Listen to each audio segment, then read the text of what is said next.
জীবনে এই দুই ধরনের মানুষ থেকে নিজেকে দূরে রাখুন। এক, ব্যস্ত মানুষ। দুই, স্বার্থপর মানুষ।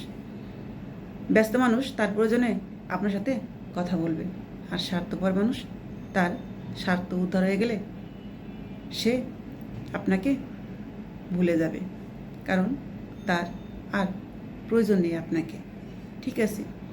এই ব্যস্ত মানুষ দেখবেন তার তখন কখনো কাজের অজুহাত থাকবে না। যখন তার প্রয়োজন হবে আপনার সাথে কথা বলার, ঠিক আছে, তখন সে ঘন্টার পর ঘন্টা আপনাকে সময় দেবে, কথা বলবে তার প্রয়োজনের কথা। যে দেখবেন আপনি কিছু বলতে চাচ্ছেন, আপনার খুব প্রয়োজন তাকে, তখন তাকে আর পাশে পাবেন না। তখন সে ব্যস্ততা দেখাবে, তার অজুহাতের শেষ থাকবে না, তার সময় থাকবে না। ঠিক আছে? তাই এসব মানুষ থেকে নিজেকে দূরে রাখবেন।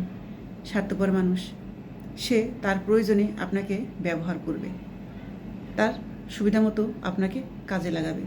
যখন তার স্বার্থটা হাসিল হয়ে যাবে তখন আপনাকে ছুঁড়ে ফেলে দেবে।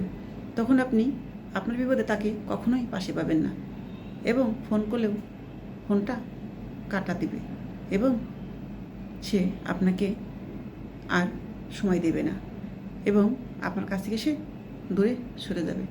আপনি তাকে আর কখনোই আপনার পাশে পাবেন না। তাই এইসব মানুষ থেকে নিজেকে দূরে রাখুন। কখনো এসব মানুষকে দ্বিতীয়বার আর জীবনে জায়গা দিবেন না।